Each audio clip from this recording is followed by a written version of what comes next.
folks, we are back, and we're going to go to our guest right now. He's a member of, I hope I'm pronouncing it right, the band The Madeline Hayes. You can find them on myspace.com/The Madeline Hayes. That's MADELEINE Hayes. I'm not pronouncing it right, am I, Zach? Yeah, you are, actually. The MySpace is myspace.com/The Mad Hayes. The Mad Hayes. Okay, that's right. I'm kind of blurred looking at it. So basically, you got a hold of me on MySpace. You guys were playing a show that you were booked at, and you started playing something apparently that was not up to snuff. And not only did you get kicked off the stage, but you got escorted out by police? That is correct. We started off our set and played our first song. The second song that we're going to play is a song that we've recently really started getting into. The 9/11 movement and 9/11 truth, largely due, to you and Alex Jones. The band has started watching the movies, Loose Change and Truth Rising and Endgame and, the Obama deception. Really started kind of doing some research, and we wrote a song about it and, kind of went into a brief little speech about, where the inspiration for the song came from.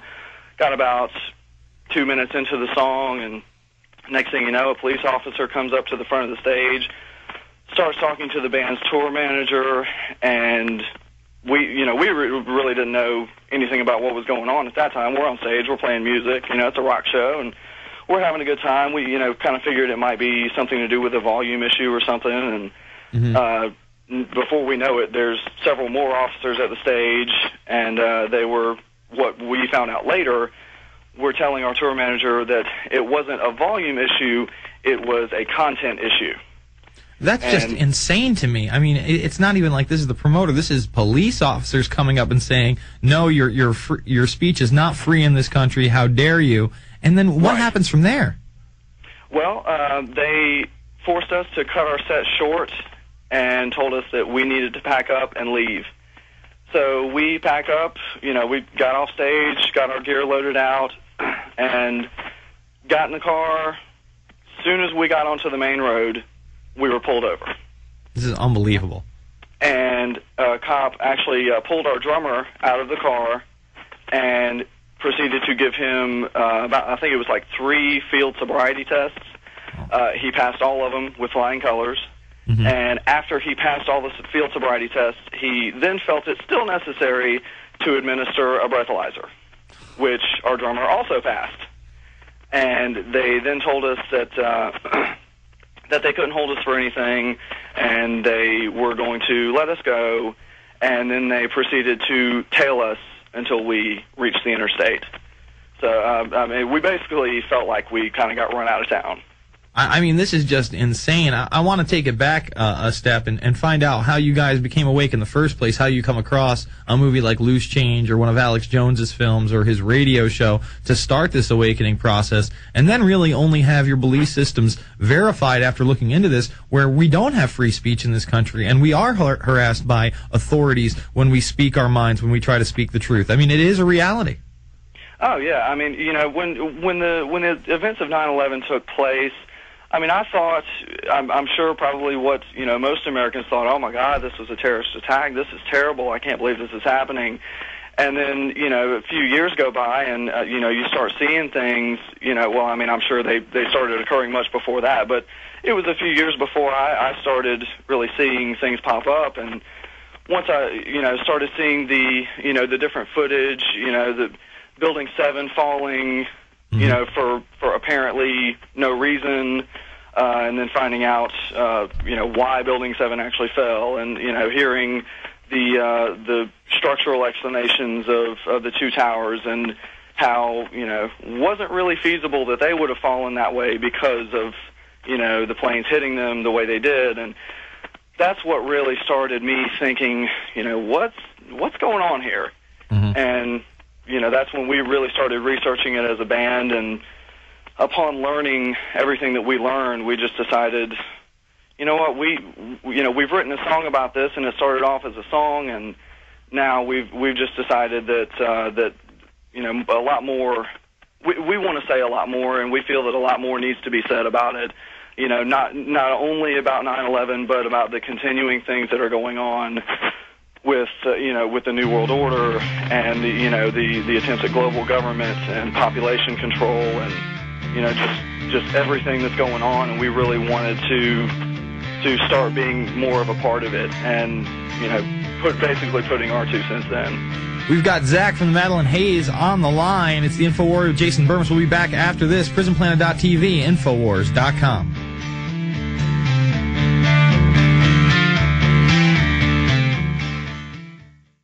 We have Zack from the Madeline Hayes, the band. You can see them at MySpace.com/TheMadHayes. I want to talk to you a little bit about, the authorities and how they handled this situation. I mean, obviously you were pulled over because of what you said in that club. There was no probable cause. They give you all these field sobriety tests. It just shows you that, these guys will say anything to try to get you into the system if they don't agree with your position. I mean, there was no reason to pull you guys over. It was probably, early evening when this happened? Yeah, we had left the club. I mean, it wasn't like it was, 3 a.m. in the morning. I mean, they saw us leave the club. They knew the vehicle we were driving. They knew exactly who they were pulling over.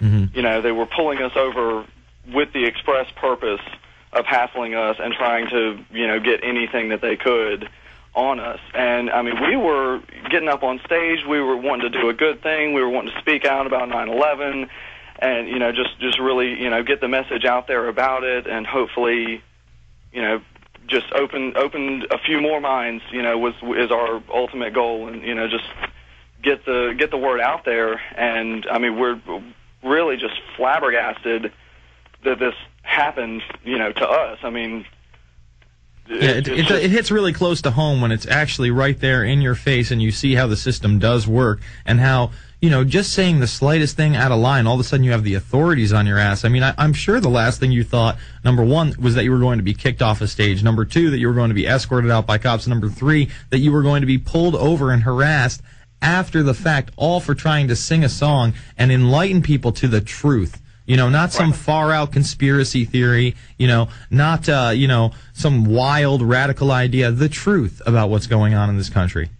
Right. And, we're really starting to question, and, maybe you can answer this question for us possibly, mm-hmm. But, we really want to know what a local police officer's motivation is, for doing that. I mean, has the New World Order, has the government leaked down that far into, small-town local police officers? Well, yeah. Well, the thing is, what they do is they scare these police officers. Did you see the MIAC report by chance?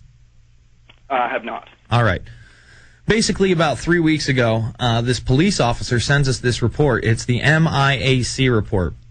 And it's in Missouri, but it is a federal program in which public and private sectors are going to have this thing sent out all over. And it criminalizes and makes it out to be that people who are Ron Paul supporters, Bob Barr supporters, Campaign for Liberty supporters, Chuck Baldwin supporters, if you have 5 different kinds of bumper stickers that are on the American flag, you're a terrorist. I mean, this whole document associates us with people that are going to shoot cops, white supremacists. It actually mentions people that talk about the New World Order in a defamatory manner. If you talk about global government in a defamatory manner, if you think, if you're pro-Second Amendment, another thing in the document is that if you talk about RFID technology or the microchip, you can't be trusted.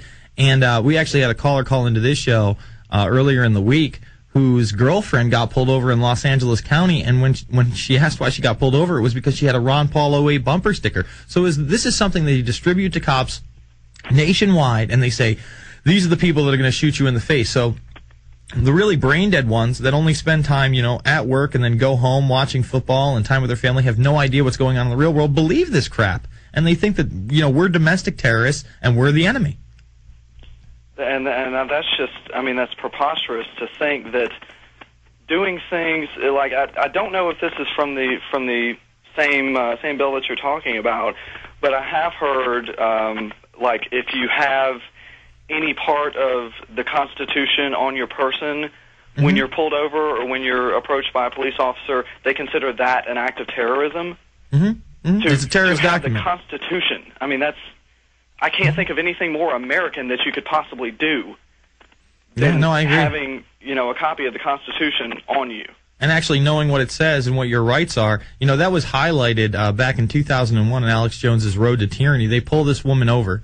You know, there's in Fourth Amendment breaking checkpoint. You know, no reason whatsoever. She asks if she's required to give her license up because she hasn't done anything. They tell her, you know, if you don't give us your license right now, we're going to take you out of the car. They take her out of the car, they put her into cuffs, and then they start going through her car, and they're like, they see Tom Clancy novels and a pocket constitution, and oh, it looks like this is, you know, contraband right here, terrorist documents. And then the one guy turns to the other guy, I wonder if I can take this.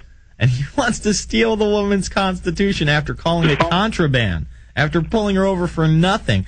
I mean, we have slid down into this, you know, iPhone culture where we are so dumbed down. Most people don't know what the three branches of government